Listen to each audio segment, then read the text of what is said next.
Okay, we'll use this. So then we will put in the change in grip force into the table. At 1 second, at 5 seconds, and at 10 seconds. It is not as accurate as it should be. I am doing this with one hand. Okay.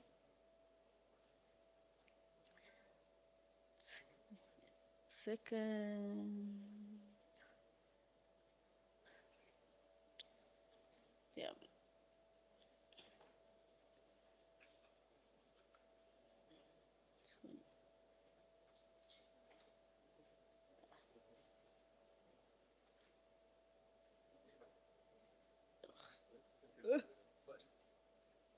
Sorry? Oh gosh. Thank you.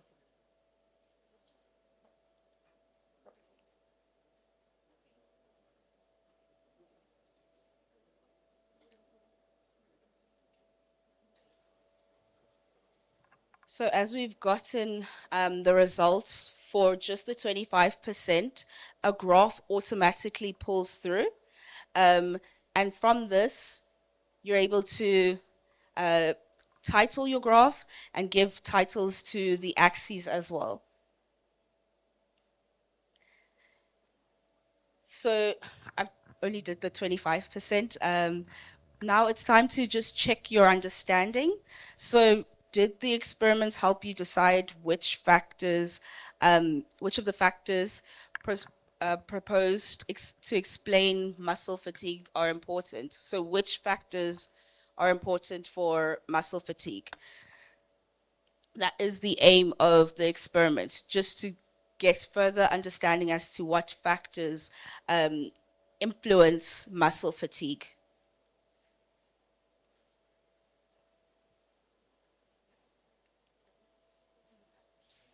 So I will,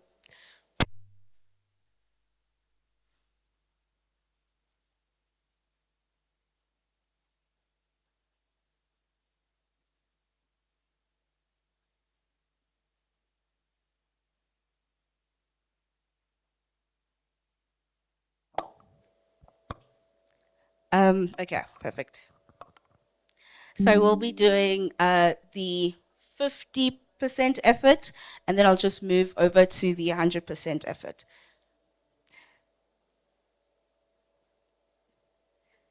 Uh, First, start off with the marker at the base.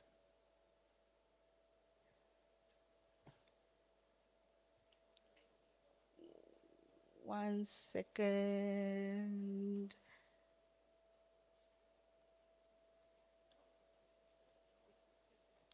Okay, that's it.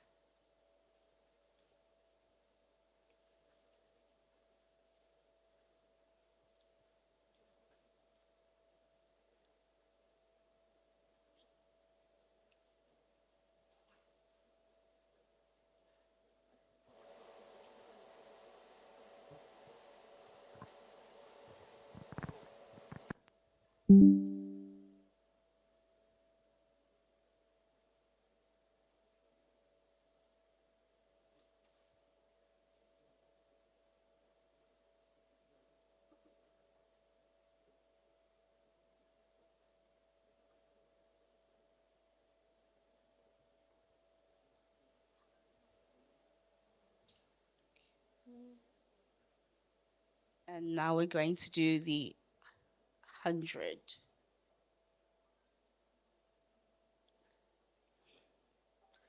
Wherever my marker is.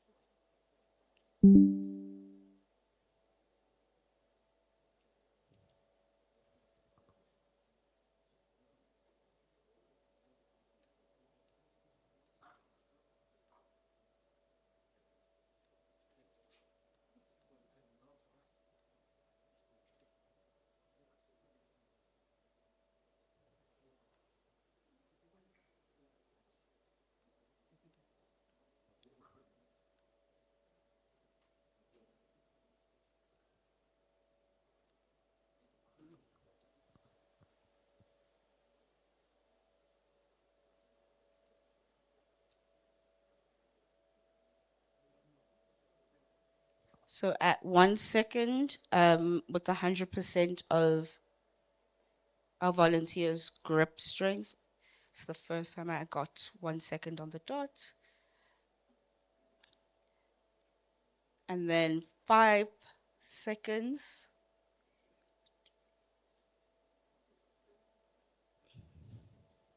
Close enough.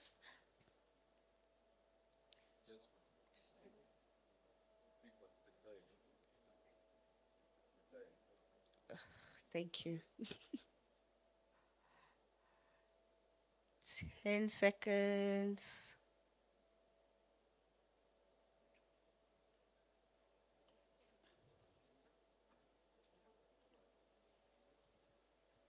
And 20.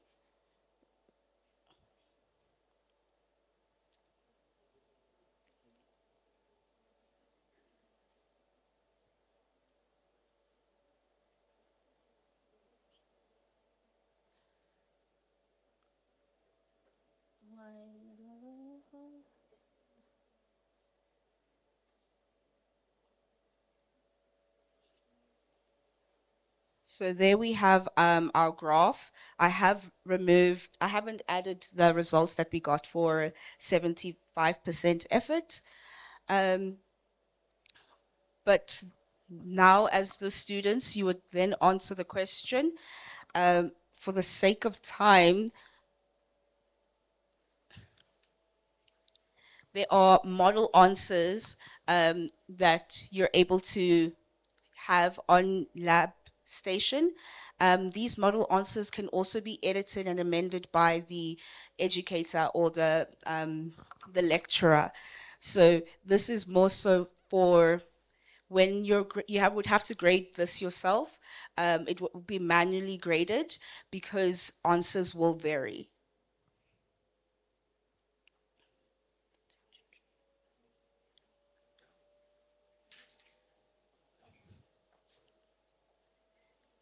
So just basically skipping all of the experiments that you can do with muscle fatigue. I just wanted to go back to our hypothesis with the summary, um, and see if the visual feedback that we received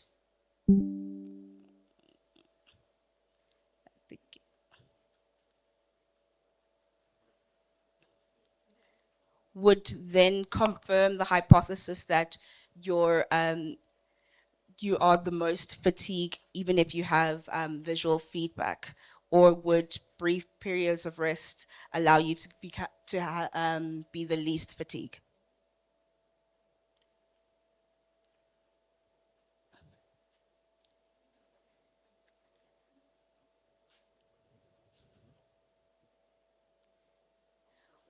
All right. So going to force with encouragement. So the question here is, can we alter the extent of muscle fatigue by verbal encouragement or brief rests? So our volunteer will now not be able to see the screen. Please turn this way. Can you see the screen? Can you see the screen? Okay. So I will select start, and you would have to basically sustain your contraction at 100% force, um, and I will then enter the word encouragement into the panel. Um, After 8 to 10 seconds, or when there's been an obvious decline, we will then motivate. It would be nice if we do get some engagement to try and motivate. If we see the grip force going down, just screaming to the volunteer to try harder, without the volunteer being able to see their actual results. I will only do this twice, um, but thereafter we will go on to the next step, which would be the brief periods of rest.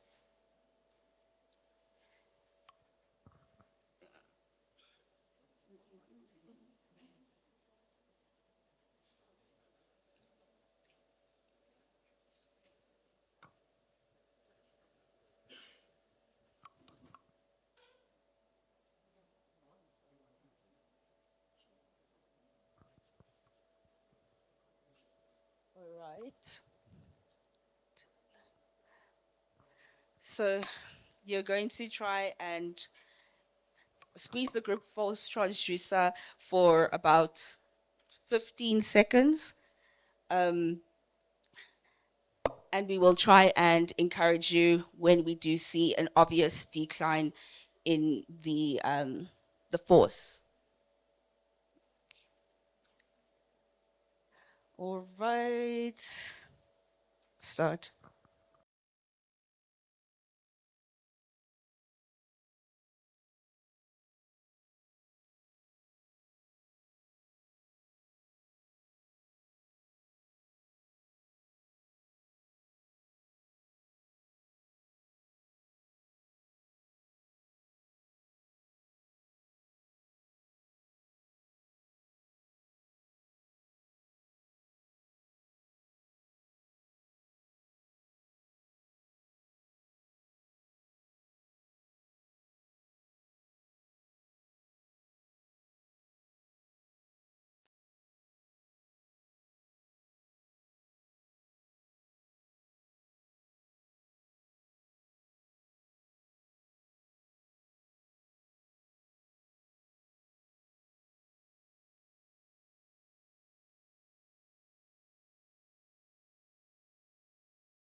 And now we're going to do the brief periods of rest.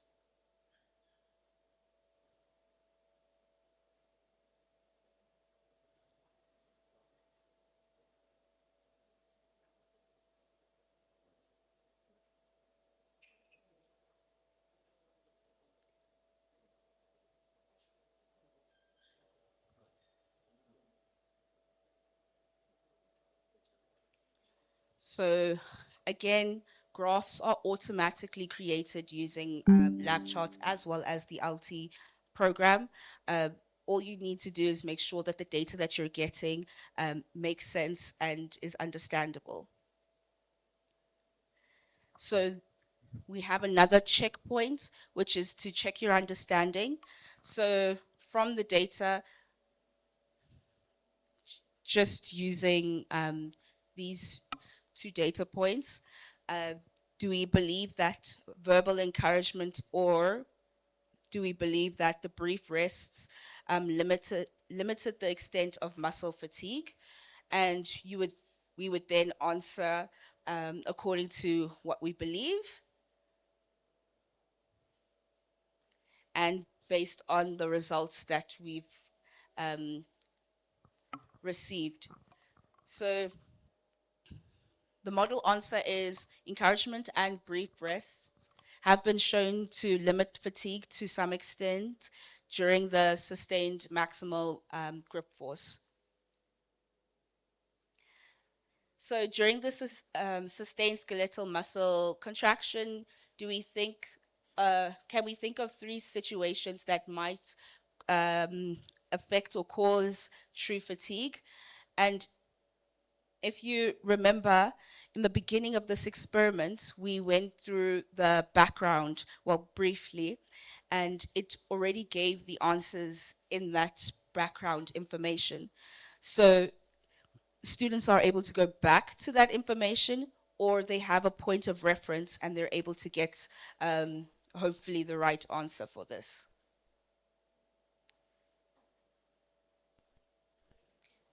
So once they have completed the lab, again, you get a PDF version of your lab report, and everything that they have answered. Oh, sorry. The summary is just to, I guess, see if your hypothesis was correct. And once, if you are happy with that, you have your PDF report. And this would be then saved as the group name, or if there are, let's say, 5 different students between group A and then group B, sometimes there's a repeat of students, then it's best to save the lesson by each student's name or student's number. And again, it's saved as a PDF, and this is something that you can print out at a later stage, or just save it onto their computers for future reference. So this is how the LT and lab station sensors work. I did not need to use my Power Lab, and I still was able to get great results with minimal drag. Sorry, the Power Lab didn't use it. It's the USB connected um, to the laptop. So there was minimal drag in the results. The advantage of using, yes, all you would need to do is switch on your switch on your lab station and then plug in the sensor, and you're good to go to start your experiment. So you don't need the Power Lab. Thank you to my volunteer.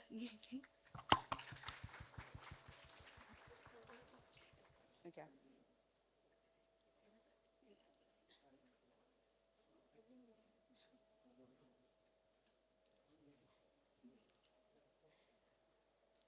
So just to basically wrap everything up, is I did mention that there is a cloud-based platform where the educators are able to edit and amend their lessons. So we have 150 different lessons for Lab Station and 500 for LT.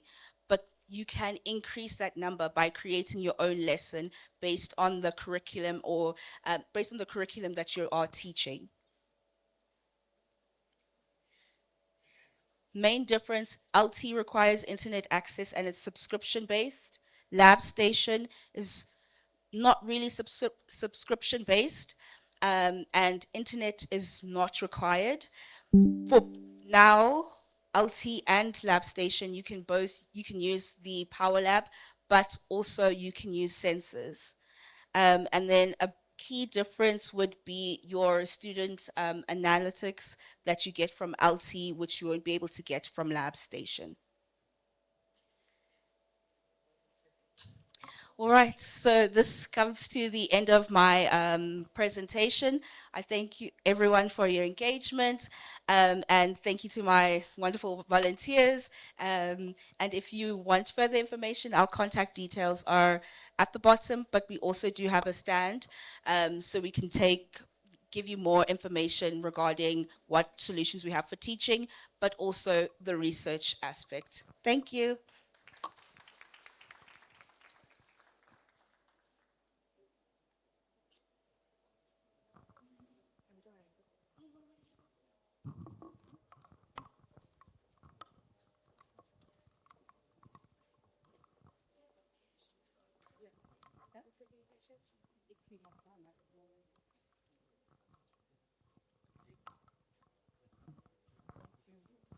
Thank you so much. Do we have questions? Okay.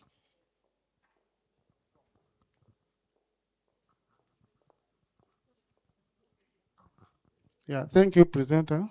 I'm Godfred Salia from Bustema University. I have 3 questions. We happen to have a biopark student lab. How do you compare AD instruments with biopark? And will they replace the conventional wet labs? The second question, how can AD instruments be utilized for student-led research projects in physiology? And my third question, how do you assess students' competence and interpretation skills using AD-generated data?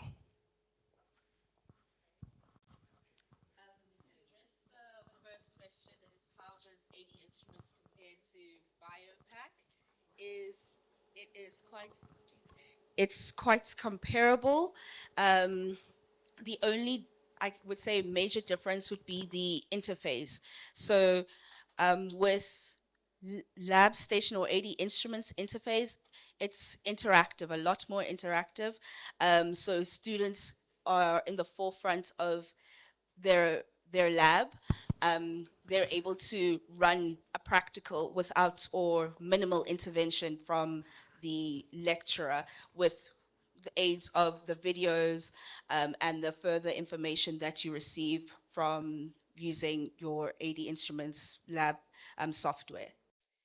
The second question, I can't remember, but the third question, um, basically what we have is case studies. So you don't have to take my word for it to say that 80 Instruments is actually assisting students in learning physiology, but we have a number of different case studies from teachers not only in South Africa, but also throughout Africa that have mentioned how it has increased the student pass rate for physiology as well as further understanding. And then we also have trials. So if you don't believe that it will work for you, we can always put this software as a trial and you can see how it will work for your students. So that is another way just to test out.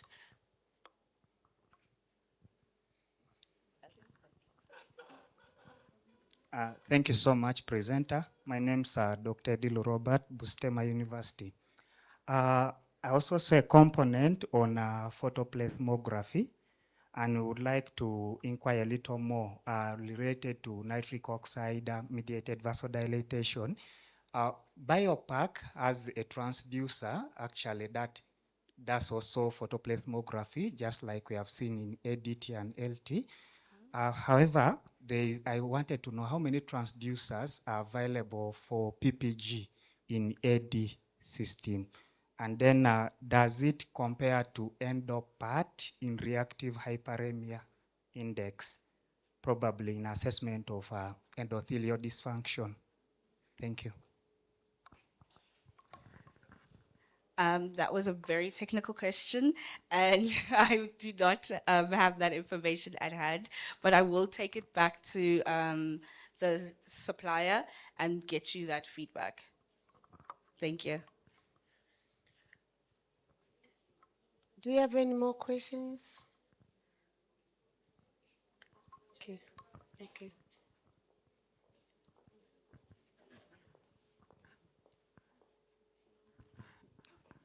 Well, thank you so much for your presentation.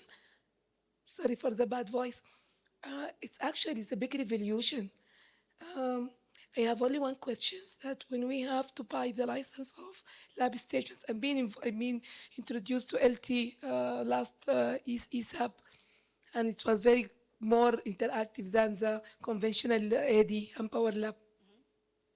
But when lab stations, when the license, can we install the application, how many computers that students are able to be installed in their personal laptops, or it should be only in one central lab? Okay. And thank you again for your excellent presentation. Thank you. So for lab station, it's purely lab based. So you would need your license per computer. So if you have, for example, 100 students and you want to have 10 stations, that would be 10 licensing for each of those computers. Students do not get access to that outside of the lab. So if they need to gather their data, they have to come into the lab. That would be, if you need students to have access outside of the lab, that would be LT. Okay.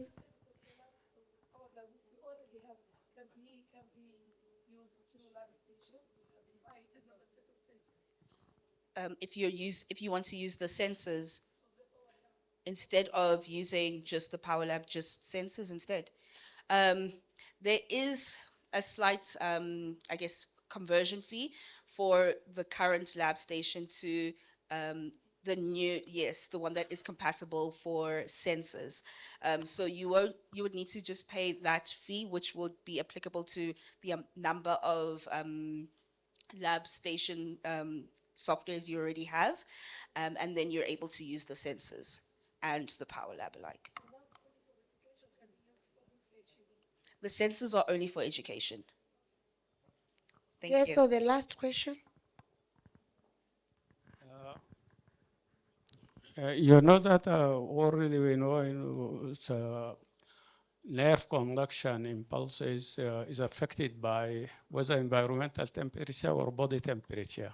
This experiment, especially for reaction time, can we carry it at room temperature, or we should carry certain precautions to do it? So, to try and understand your question, you're basically asking for the reflexes and reaction time. Are we taking into consideration the temperature in the room when a student is doing that practical? I think it makes sense for you to consider doing the experiments during room temperature, because obviously there are external factors that affect reflexes and reaction times. So this would be specifically if you want to get more details or more information, make your students understand that there are different factors. You can always edit and add that into your lab lesson. So make a caution that this experiment must be carried out in these certain conditions, or even it could be a question and asking students basically what conditions could affect your reaction times and your reflexes. So yeah, it is something to consider and something that you could also add to your practical. Thank you so much for the talk demonstration. So let's Thank give you. a round of applause to the presenter and another one for the volunteers. Yeah, thank you so much.